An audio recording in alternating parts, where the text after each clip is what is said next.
There. Hi. Hello. Welcome to the podcast. I'm here with Adrian this week and we're doing something a bit different. We're going to talk about underground indie games and how games have I don't know, there's indie games and then there's other indie games and we kind of wanted to explore all the different types of indie games and where they sit in the food of indie games. How are The you food today? chain. The food Well, chain, great. yeah. You've made a lot of games, so I was Yeah. stalking you a little bit before we started this, and we're. I should explain to everyone that's listening along that we've known each other for probably like 5 years, but we've never spoke before this moment in time. Yeah. We're like Twitters and Facebooks and all those things. We've run into everyone, run into each other We quite a have a lot. bunch of social media in common, but like we don't actually interact that much. Yeah.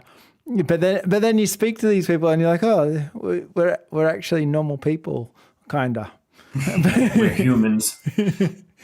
But yeah, I was just quickly looking at your uh, itch page, and you got like over 100 games that you've made. They're all Yeah, and those are only the games I've finished because there's like a bunch more you can't see right now, which are like abandoned project or like I have actually a demo file with all the games I never finished somewhere on that page. yeah. I think you're not a game developer if you don't have unfinished games. Mhm. That's the rules of being a game developer. I'm pretty sure Of that's it. course. And yeah, but your games are definitely you've got quite a following. Like I know there's a lot of you've got Mhm. actually heaps of fans that are into your stuff, but that it's not mainstream games. They're all these games that uh, some are developed for game jam, some are they're just what Most you of them think. actually, like the thing is making like game jams give me a deadline, and they're like the main reason I make games. So most of the games on this page they're either made for a game jam or like a long term project I did not give up on. Yeah, fair enough.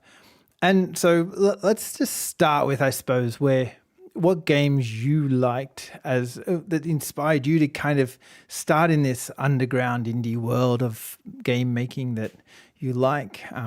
Where did you get into game development? Let's start with a little bit of you tell Well, us about you. yeah, so I started doing this 19 years ago. I was 11 at the time. And yeah, I've been just, I think I found Game Maker like on a PC somewhere during a vacation, and I just haven't stopped using it since then. I've went in higher versions of it with time, but mostly I've been using Game Maker for 19 and making stuff with it. I apart from like the games that are my inspiration, they're just the usual games from your childhood. I don't know, Mario, Zelda. It's just that I used to play a lot of games, not anymore, but I used to play a lot of video. And that is, I do think that a lot of game developers like myself have started, and you start in playing games and it naturally progresses into making games, and Yeah, that's kind of like a lot of game developers that I know that, oh, we used to play all these games and they haven't played a game for years, but they just start yeah, making games. or at least not a modern game. Because the thing is, I still regularly play like retro games, like when I'm in a train or something. But I don't actually get new games anymore. I don't buy them. Yeah, no, that's fair enough. Sometimes, if I'm at a friend's house, maybe I try new games, but yeah, that's it. That's the only time.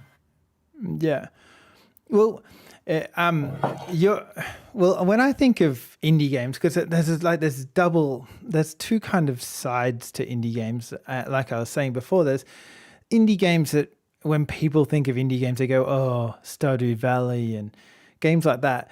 But there's, Hades is the best indie game, but it's not really indie in my opinion. But it's I just don't think, the current video game discourse is all about that. Like on Twitter, it's all everyone's talking about how. I mean, at least everyone in game dev spaces is talking about what's a real indie game.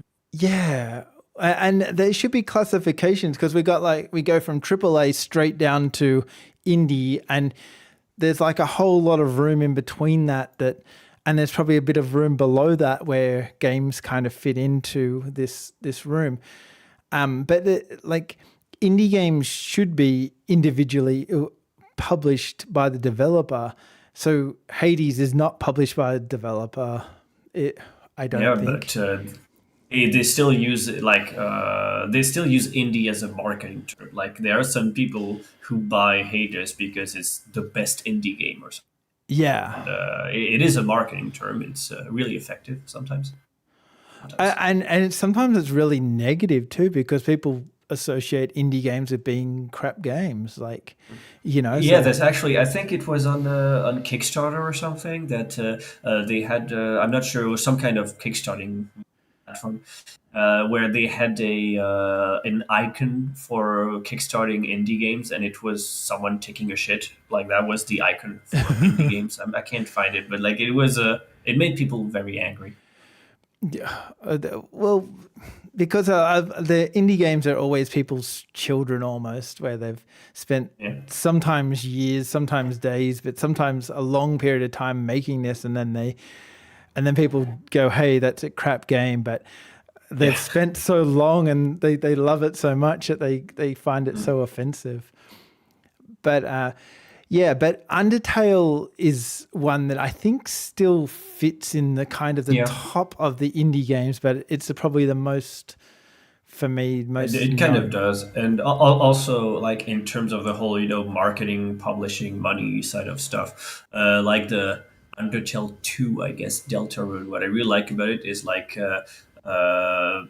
Toby Fox is kind of riding on the success of Undertale to make something better, but like free. I really like the fact that Deltarune is just 3 chapters, one after the others. It's just very different.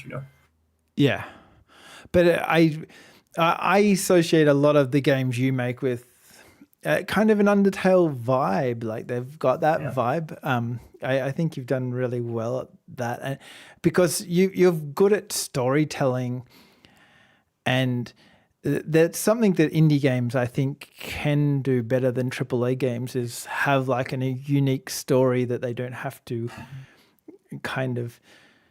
they don't have to run it past their producer first. Hey, can we have it that there's some crazy love triangle going on, or something that maybe for AAA games, there's also a problem that is most there's been issues in the recent. I think it was. I don't remember if it was God of War or like some recent games where the writers team didn't really have enough contact with each other. Like they didn't really talk to each other that much, so the story did not make that much sense. But that's only because this game is made by an army of people. Yeah. But otherwise, it is from what I've been told, because I didn't play it. Obviously, it's a very good game. It's just that it's huge. We don't have to sell that game. That's fine. We're an indie game. We're doing indie games today. It's fine. but what I mean is that there is a reason why games made by smaller groups of people have probably better stories. They're just more coherent.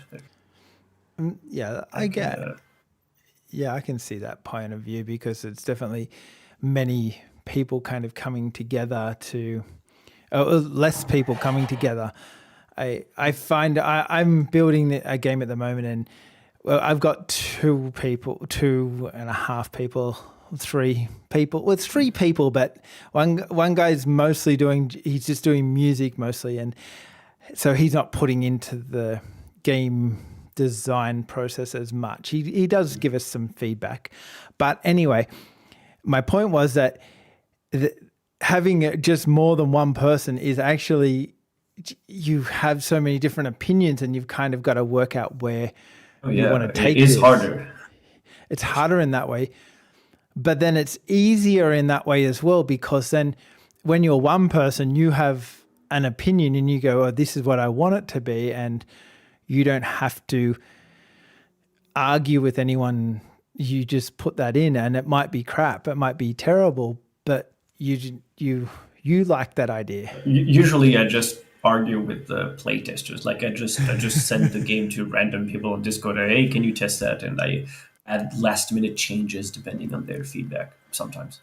Yeah, fair enough. Yeah, it is mostly arguing with myself. That's what I want to make. You put something in and you're like, "Oh no, this is bad now." I thought this was better in my head. Um, Mm. he, uh, and so yeah. Anyway, so we're still in this argument about where indie games fit into this ecosystem of games, because the problem with indie games is that many, like, it's so easy to build a game now. You literally anybody can build a game, Yeah. and so you don't I even think need. it's great. I think it's Yeah, great that anybody can build a game. I think it's amazing. If you want to make money, it's less great because then you're in competition with like thousands, maybe millions, probably of people who will make another game for free, which will compete with yours, I guess. yeah. But yeah, And anyone can make a game. yeah, anyone can make a game now, and but that kind of, if you have this big indie scale of things, like for example, itch.io, which is probably the biggest indie game thing, has 700,000 indie games on it. Yeah. And there's like 1,000 added every day or something. Like you can't play all the games on itch. No, and that's just an insane amount of games that are just kind of into this system and this ecosystem.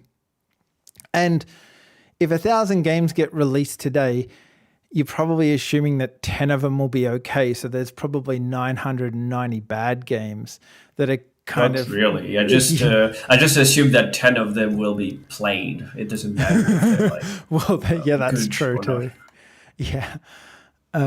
So so then this bad name of the indie games can be kind of established from that to some extent. But where do you see these indie games kind of going? Do you think they're just going to get smaller and smaller indie games, like to like the. They're already quite small. It's just that I think most of them they're like games you make either for yourself as training or for your friends. Like some people have maybe bigger groups of friends, but that's mostly it. You make games to show them to people, and there's so many of them that the amount of other people who will see your game will probably be very low. But it's something that that's the main issue for me, like as an indie dev right now, is that having my games seen by people is way harder than making the game. Making games is easy. I know how to make games now, but having it seen is way harder.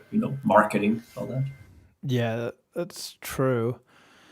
I I I don't know. I spend hour out of a game development time. I can spend an hour or two a day just in marketing, and then you only get a couple of hours of development, and you kind of, it almost feels like 50% of your time can be ruined with the whole, or not ruined, but With you. social media, with making trailers, that's something I hate. I don't think I actually do it, but Do you have favorite developers that you actually like their games at the moment? Like where are the, what do you mean? well, what are the top kind of games that no one actually has played, in your opinion? Like those really underground indie games that no one's actually played. Where do you? So Uh, there are, if you look back to, I don't know if you know a bit about the history of Game Maker, but at some point there was a website called the Yo-Yo Games Sandbox, right. and on that website, basically that was, I don't know, 10, probably 15 years ago. I'm not sure anymore. But that was the default place where people would publish their Game Maker games, and some of them had like really amazing plots with like really amazing music also, because most music back then was just stolen. Like people would just take music from existing video games and just put them in their game, and horrible graphics because nobody cared about graphics. It's just they were making great stories with great stolen music and some okay pixel art sometimes. It was great. I loved those types of games.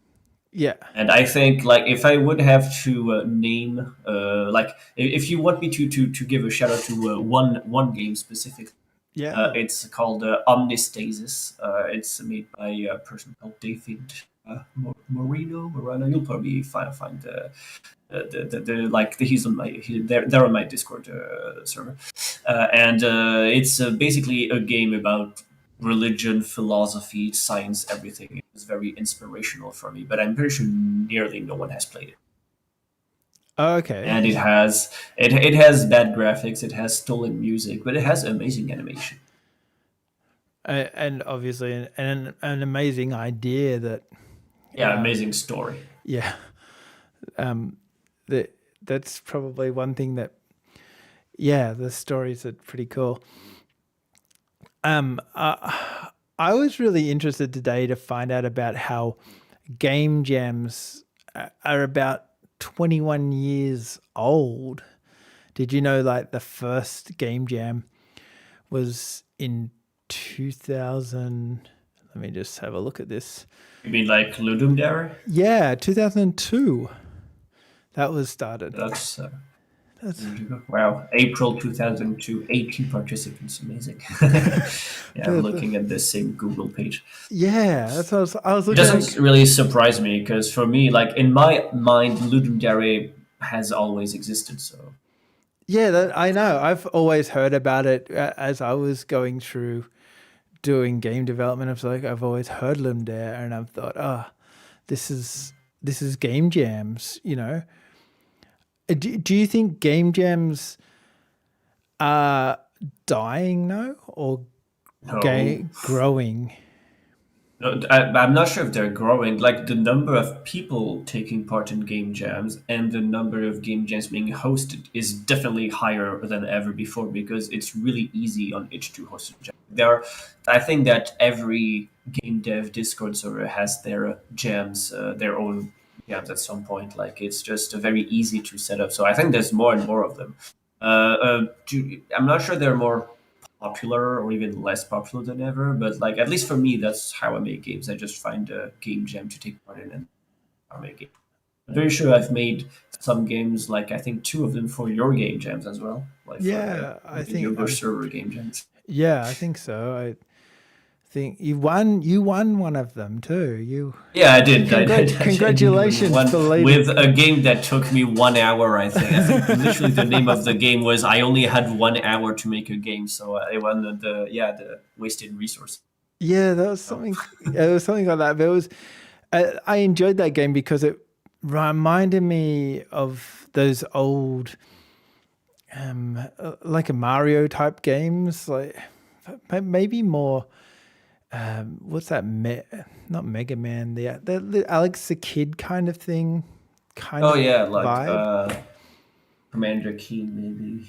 There was a few. I'm not even sure which game we're talking about anyway. But yeah, I It did make was. a few It games for was your a. jams. I think. Yeah, I think it was one of your Wizard ran Yeah, games. so that was the top-down RPG one where you could burn Yeah. the trees. Yes, it's correct. Um, do you do you think that most of these game jams, like, because you've been going through and doing a whole lot of sequel games and smaller games, so do you think that's something that's going to be around too? Like people making small, tiny games, but then just making like another like chapter to So each of their games. yeah, so small games, like tiny games, yeah, that's definitely staying. Just like it's just how you train. You train like if you want to train made to make games, you just make small games, and then if you want to be better at making games, you just make progressively bigger and bigger games. So yeah, small games are staying. The chapter-based games, though, like I know myself, I'm probably not doing that again for a while. Like I made 8 chapters for that series, and it took a lot out of me because it's kind of just making a very long project, but several like weeks at a time, Yeah, which is it is if you take all of those games together, yeah, it is a very long series. But it's not something I enjoyed that much now that I think about it, because what I really want is to just make small games, and now I'm kind of trying to move to something else. yeah, fair But it enough. was a good experience, and yeah, if you say if this is continued, so like episodic games, I think that's the term. I don't think that's really that popular. I've seen a lot of. I see a lot of horror games in the this indie space. People like horror games and um what's the other one? The one where you procedural generated games are very popular in this space too. I feel like they're taking over because people like, especially on a small game, if you can just procedurally generate a level and then you can play it again and again, it makes sense. I think But that there are basically two, like the way I see it, there are two ends to this spectrum. There are mm, people who will play a game only once, and so they'll probably enjoy a horror game or a nice story you can only play once.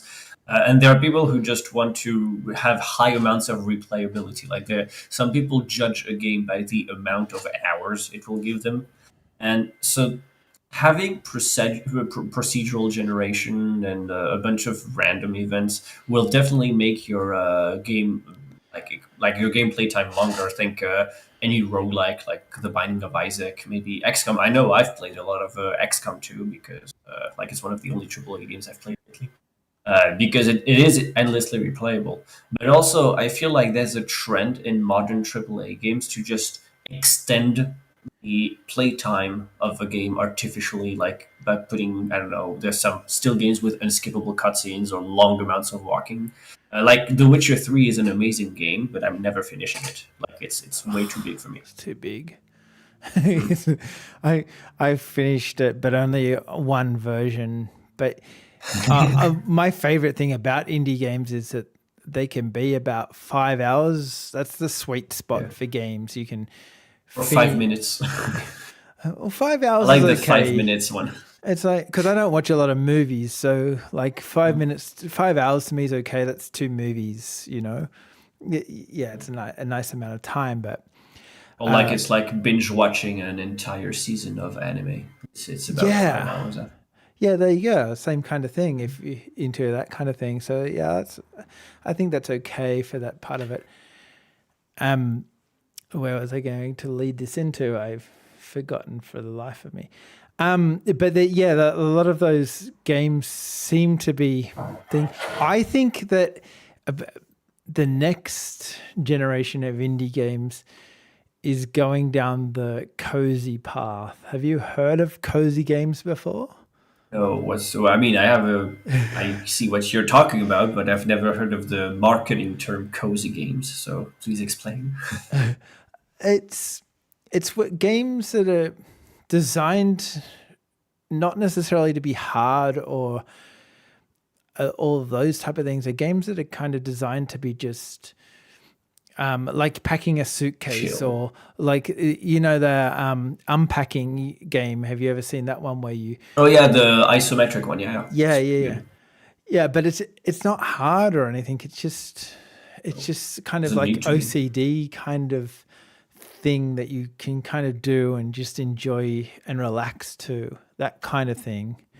Where they're not based around as much fighting in that as well. They're more mostly cozy games don't tend to have a whole lot of death in them. They're more They're more like peaceful, I guess, experiences. yeah, like Animal Crossing kind of thing. You know how like that that's just something you just do for hours on end for no apparent reason. Like a time waster, a good time waster. Yeah. I guess it's kind of an involvement. Aren't all games time wasters anyway? It's just that those probably require less skill for you to perform, so they feel nice. They feel chill. Yeah, well, but see, like I came from like the mobile game world to some extent with some of my releases, and then I found that crazily the games that were easy and like ridiculously easy were the most popular because people just want to do it, go through the process more so than the challenge. Like it seems to be every time there's a game with a challenge, they seem to be like, oh, this is too much. That's One, probably how most AAA games, like the most AAA games, are meant for you to finish them. Like they put everything in place so that you can finish the game. At least if you keep playing, eventually you'll beat it. They're not like they're trying their best to like lower the amount of skill required to finish their game, which is, I guess, it's normal. They want to have the biggest possible audience. That's why they're AAA. Yeah, that's right. And I think that this is where the cozy games come into that kind of thing where people can just relax and kind of do that type of thing. And indie games, I think, often lead the charge with where games go to some extent because they can make decisions like we spoke about before without having to go and get approval or anything like that. Yeah, they can take risks. They can. They don't need to first find a publisher which will give them money. They can just make a game, do things. Yeah, that 100% like that kind of thing. So, I think that's pretty cool. What am I actually seeing right now? No, nothing. I just in case people say stuff or whatever. I don't know. What else? What other games? Oh, Among Us was another interesting one that I wanted to speak about because that was an itch game that no one saw kind of coming. It sat there for about 2 years and no one even wanted anything to do with it. And then all of a sudden it kind of took off. I think some stream, like a big name streamer played it and then suddenly everyone wanted to play it. It's just how, like, it's also a bit how marketing works. It's probably why horror games are very popular in the indie space. It's because there are streamers, I think, I don't know, Markiplier, Jacksepticeye, maybe PewDiePie when he was still relevant. They kind of play a lot of those horror games, and so it's probably easier to get noticed by one of those if you're making a horror game. I know some of my games, my horror games, have been played by those streamers too. Well, also Vinesauce, Vinny from Vinesauce, who also plays a lot of indie games in general, not just horror. And it's probably one of the appeal. If you want to get noticed, then having a big streamer play your game will help. Oh, 100%. But then probably what happened to Among Us. Among Us, I definitely was at because I looked at that and thought that was like one of the worst. Graphically, it's not that fantastic. There's nothing. Yeah. It was just the gameplay is basically a werewolf with mini games. Like I don't know if you played the parlor game, either Mafia or Werewolf. I played it in real life as I was a kid. I remember doing something like that. I can't remember what the murder mystery kind of thing. Among Us is basically this, but with mini games. Like it's a very similar loop with like votes and talking and stuff. But it is a good concept, and even though the graphics are bad, people don't care about those anyway. Like people don't want. They just want to have fun, and it is a fun game. Like at least it was a fun game during lockdown when everyone was stuck into it. Like I think it definitely profited from lockdown because then you were forced to just be on your computer all day. So why not play a game of Among Us with friends? I know I don't play it anymore. Like I haven't. I don't know anyone that plays it anymore. I don't really play, but it's probably because I have other things to do, like outside mostly. Outside, but I also now noticed also that there's quite a lot of games that use the. So originally, like the games were like 2D bit games. And like games that kind of remind you of early Nintendo games. And now everyone's kind of going to games that were like early PlayStation games, and they're trying to add that 3D. There's a lot of from the Dread X collection. It's really good, where they go through old PSX, PS1 graphics. It's a pretty... I like it. I like the idea of a transition to like 3D now. So now retro games are 3D. It's great. Yeah.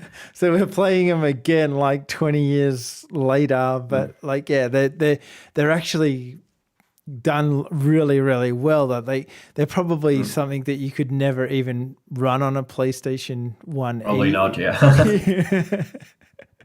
So that's pretty fun, I guess.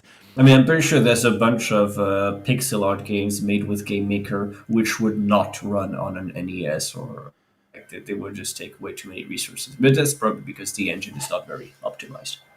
There's also Game Boy games that are becoming more popular on itch. There's an entire category for that for people who make Game Boy games. You can even put them on a cartridge and everything. Oh, can you actually? How do you go about? I don't even know how you go about that. Do you have to like buy like a blank cartridge that you just upload to? Websites you can, because I've never made one. Games on itch, but basically there's a lot of games on itch that are made in Game Boys. One of my friend made one too. I think there's a popular one which is made by Temmie, the artist of Undertale. Ah, okay. Yeah, there's a lot of games that come out now. Most of them they run on like basically on Game Boy emulators or directly in your web page. But you can also export them to real cartridges if you want to. Because I do know that they're actually making a lot of like emulators now that you can plug your old cartridges in to then Yeah, like plug into your PC or whatever, so you can still play those old cartridges and stuff yeah, like you that. can do So that. yeah, that's definitely a cool thing.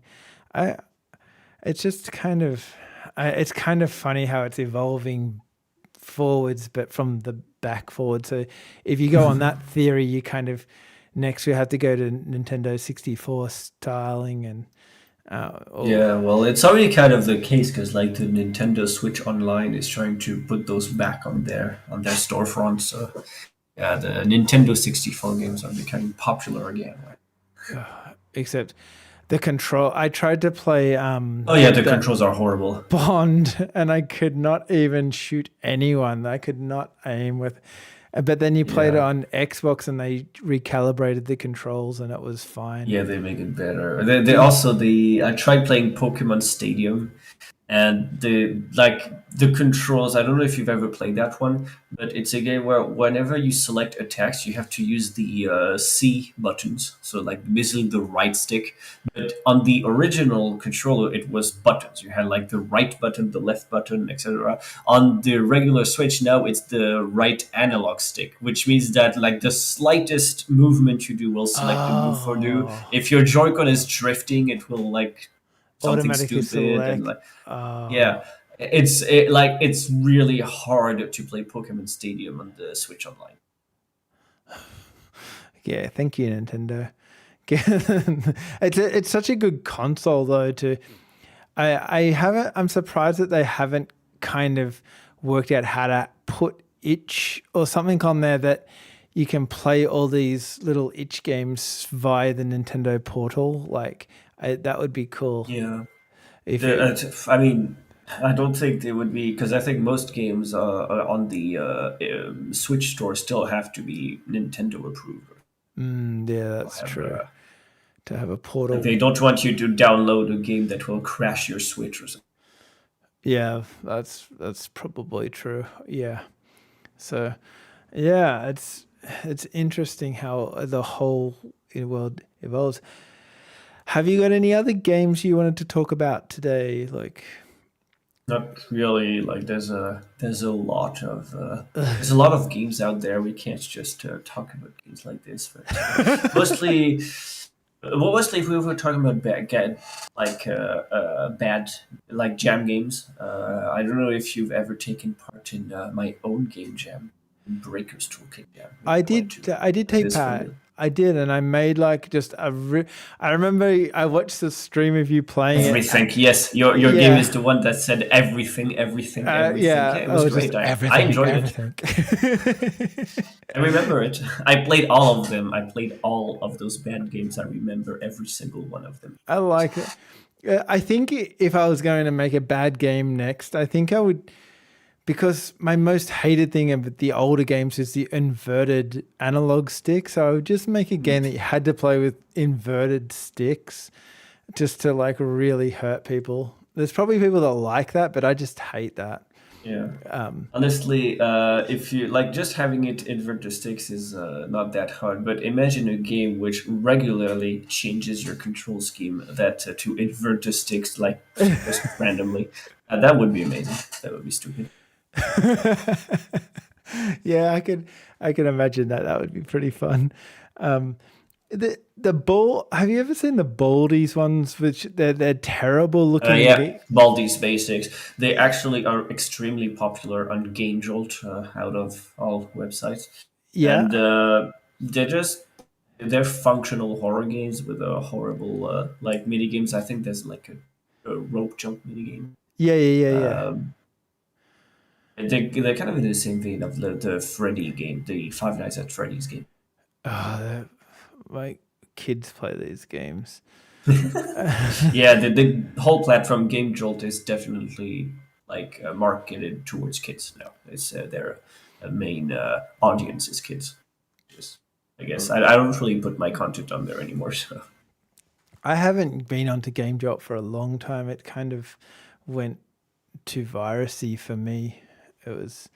I it's trust not really more. It's not really more virusy than Age. I mean, there's each. no. I shudder every time someone puts a game in that I have to download and play, and I'm like, oh, I don't want to do this. And I do 20 virus checks on it before I play it. I just I don't know. I just don't.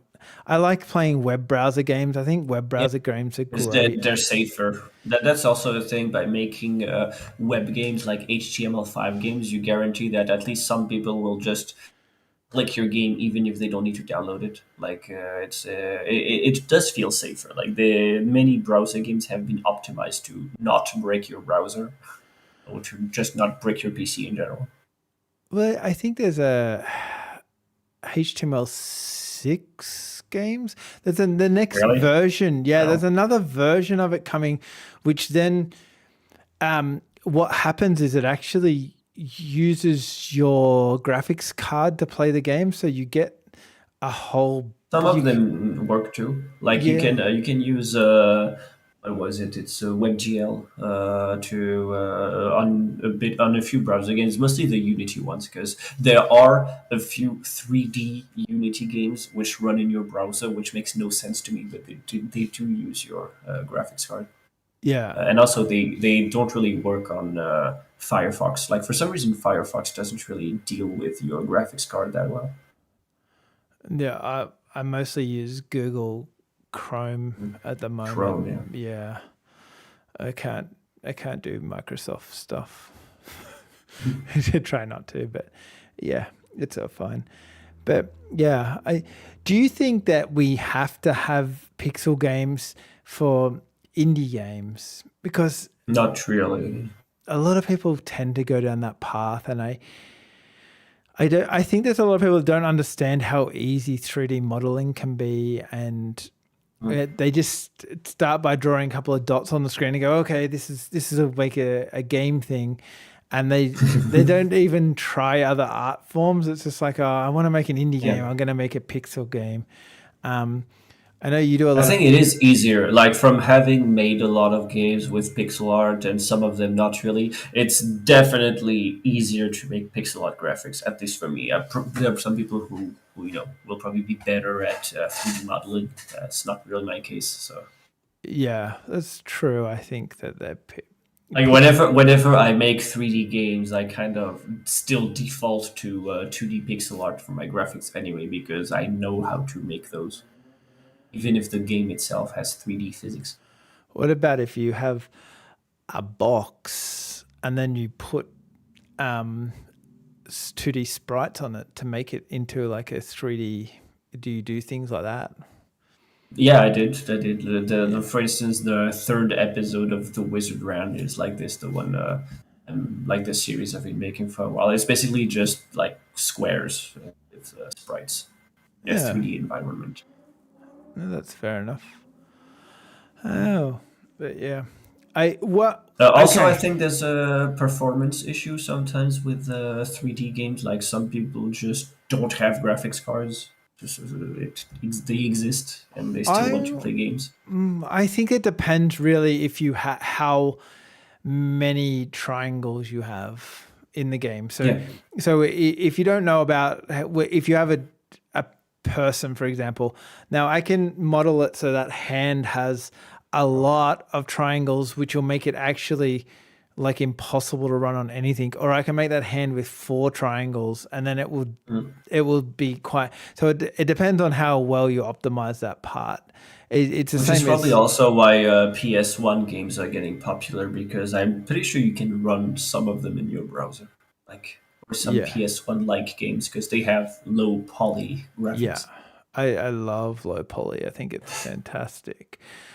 Um, now you miss. Now I miss where I was going to go with all this. So I was, I, um, yeah. Well, I'm pretty much. I think I'm running out of ideas. I had something good going on. But Mario, what old game will you get? That's what I was going to say. What old game?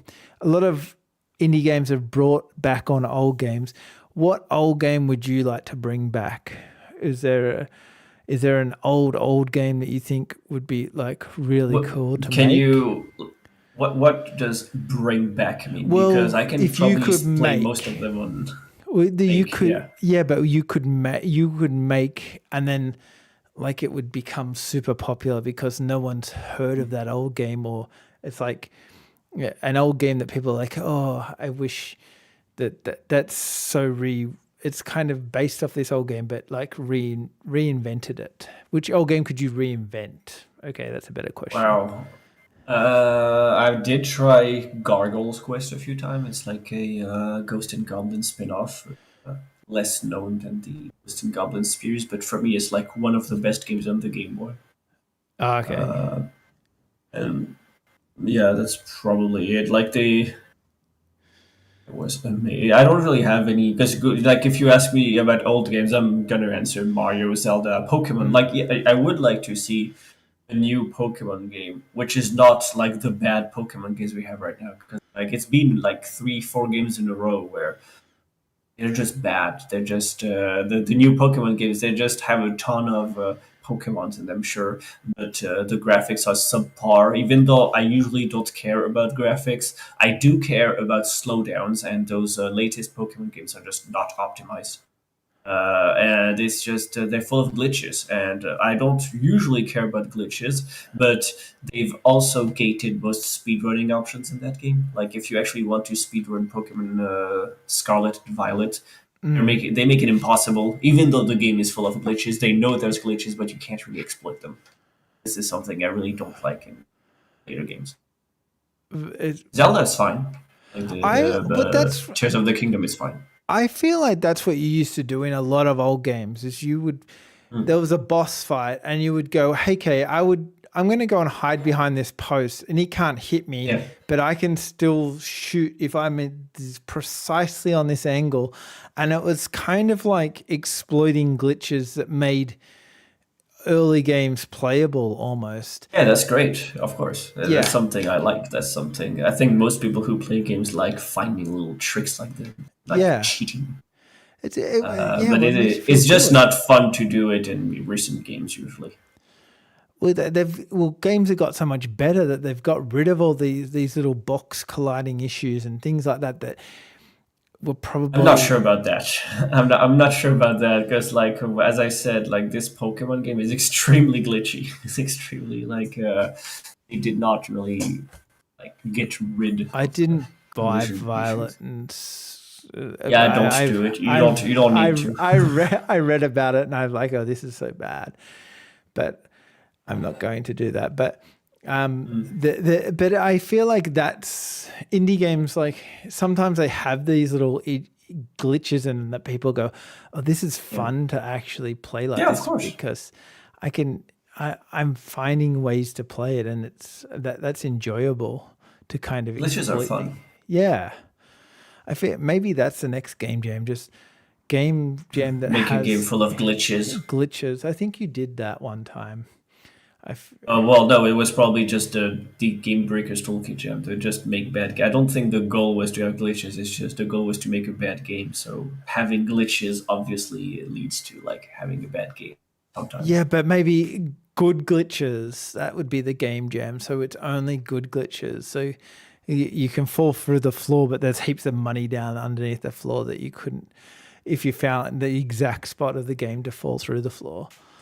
Otherwise, you die from something Of course, burning you or that something means you like need to that. try everything. You need to try all the glitches and Yeah, experiment. That sounds fun. yeah. That would be fun. I reckon like that. But yeah, I think that's where I think we've kind of run out of things. Like I can't think of all of the other things.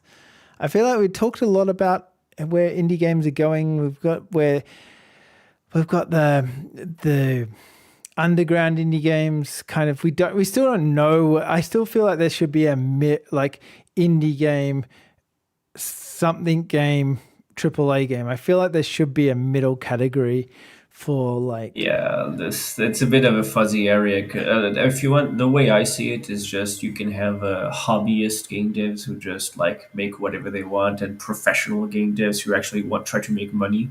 The problem is if you want to actually make money, you either need a publisher or some kind of marketing budget. Like you need to, have your game get seen, and this blurs the line a bit between small studios, I guess, like yourself, and giant companies, mega corporations with tons of disposable marketing money. And it is a hard question. It is hard to. well, I don't even know if it's 100% about money and marketing as much as it's making a good game. Like there's so many games. I've seen a whole heap of games that are like in that category that they've got money to spend on marketing, but the game's just terrible. Like it looks okay, Yeah, but have you seen the latest Golem game, the Lord of the Rings Golem? It's pretty bad. no, I haven't seen that one. I It's haven't even it's looked. uh, it's bad. It's like they made a game about Golem from Lord of the Rings, and it's just a really bad stealth game where you're miserable all the time. But it costs $60. It costs $60. Of course, it is a AAA game after all. So You don't want to know what prices are like in Australia for games. Like the oh yeah, because obviously I say $60, but it's more like 69.99. So I'm not sure what oh, Australia. Yeah, I did. I know that you have like pretty bad censorship in video games. yeah, we have a lot of censorship, but it's also like a AAA game's $100+ here. It's Yeah, so just I guess that one would also be $100+. But don't buy it. You don't want that game. I don't It's want bad. I don't want that game. No, I want games that that yeah. That I feel like there's some good games that just they start off slow and then you can get like they'll get marketing and they'll get some money and then you can kind of get a following and then you can that's how a lot of these indie games start off. They might not have that budget. I've seen quite a heap of them that just that they have 20 or 30 sales and then they turn that into like 100 sales by the end of the week, which turns into like 1,000 sales by the end of the month, and it just keeps on going up because of the people that keep on following those games. And so I don't know if it's 100% I don't really marketing. see that happening. Like the situation you're describing. I don't think I've ever seen it happening. What I did see happening is indie games suddenly getting very popular because a streamer played them, and like you have a bunch of sales at the same time, and then nothing for several years. And that's what I've seen happening. Yeah, I don't know. I feel like there's, uh, yeah, yeah, there is a bit of that too. But if you've got interesting mechanics, I think if you can do something that no one else, it's different to other games, and then people go, hey, yeah, this is that. Then that does happen to some extent because people are really interested in what that game can be. So Yeah, so we talked about this like I don't know a few weeks ago, I think. But there is this huge problem I see on game dev servers where you have someone like show an amazing new game with Oh amazing yes. mechanics, and everyone's like, oh yeah, this looks amazing, I want to play this so hard, like those mechanics look amazing, no one has done this before. But then when the game releases, no one talks about it, no one plays it, no one, No like one. the people who were hyping it up don't really get the game, they don't really play it. No, there's so many people that do not buy games. I Mm. tend to buy at least a game, like an indie game a week, like just because if I genuinely think it's a cool mechanic, I'll go and buy it. Mm. But But do you play it? yeah, normally for an You do? hour Okay. an hour. Like that's where I Yeah. like the 5 hours works for me. Like if it's an hour or so, I'll definitely play that. That's kind of cool. I I don't know. That's where I do see games like I've seen games that are got this different thing, but it has to be the look of the game too. The You do games. need a good artist. You do need to Mm, have a good coherent graphical style. Yeah, you do. You do need to have some good, yeah. like at least in terms of indie standard, you need good looking games. Although I've also seen some horrible looking games with amazing reception. Like what's this Cruelty Squad? Have you played Cruelty Squad? No, I haven't. I'm gonna Google that one. Cruelty Squad is an immersive sim that was basically built to uh, I don't know, traumatize you graphically. Like it has horrible graphics on purpose, but it is really popular. Like there's a lot and lots of people who have played Cruelty Squad. If you just Google an image of it, you'll see what I mean. Yeah. Oh my god. This game is really popular, like and it actually made a lot of money. I can't believe that is actually a Have you played um one of my favorite indie games of the Golden Light? I did not play it yet, but I do have it installed, so I need to find some time to get it. Yeah, That it's the that one where you're in a procedurally generated maze and you have some random PSX stuff thrown at you. Yeah, but it's just weird. It's not as terrible as this Cruelty Squad. Like it's nowhere. It's kind of on the Yeah. similar vein of that game, but it's nowhere Mm. near as to a point where you want It to. is something I will definitely play. I have it. I have it on my Steam, I think, but just Yeah, haven't played it yet because I need to find the time for that. it's a two-player game. They added co-op to it, You so can you yeah. can play it. Well, I didn't know that. Wow, Yeah, they I didn't know added you could play it that was the as latest one of well. the latest updates for it. It was, and yeah, I think it's fantastic. It was just similar to this, but Cruelty Squad reminds me of the old Bond games with Yeah, it's worse. an immersive sim Yeah, with graphics, yes. yeah. But the gameplay itself, I've played it. It's amazing. Like you're constantly trying to figure out what the buttons do because they're not mapped properly. Like to reload your gun, you have to. I think you have to hold on right click and then move your mouse up and down. It's amazing. It's got like It's 10,000, 10,000, like overly positive reviews. That's Yeah, it ridiculous. is a great game, and it looks really bad. It sounds really bad as well, but it's amazing. The gameplay feels it's exactly what you're looking for. Like you go into this thinking, "Oh, I'm going to play a shit game," and then you end up playing this shit game for like 10 hours. Great. This is like literally like the exact underground game that I wanted to discover today. So Yeah, well, you here find you go. Now you can play Cruelty Squad. you've delivered like on this level, and And I would not call this one an underground game. Like it has a huge following. It no, but has lots of people playing it. I still think it's on that underground level because it's something that would never mainstream people would. And it's not being published by anyone, and it was only probably I designed as a isn't it joke. Devolver? I thought it was Devolver. No, no, no. I think they. It's only by published by themselves. Okay, I thought they actually were published by someone.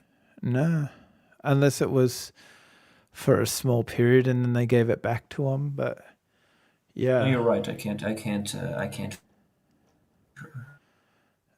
Yeah, they're maybe.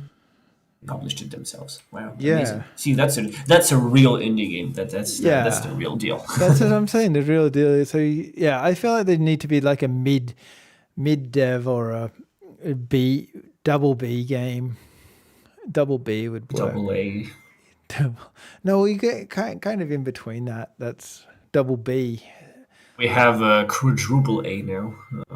Do we? Some of those recent games, yeah, like I think God of War Ragnarok. I think first quadruple A.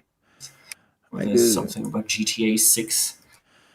I used to love it when games did Game of the Year edition, but then everyone started just releasing that edition, and they hadn't been like crowned Game of the Year. So maybe a game jam idea I'm throwing out of Game of the Year edition. And so you can only Well, okay, we'll make the Game of the Year. I mean, yeah. you should try hosting it. I'm pretty sure there's a bunch of people who would try.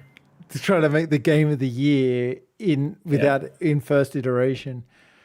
But then you get all these people just like submitting their game that they made 2 years ago to try and become Game of the Year. Oh yeah, I guess that's one of that. Isn't that what some studios do anyway? Like they reschedule the release of their games to later so that they get more rewards or something, or better publicity. That they are, no? Probably.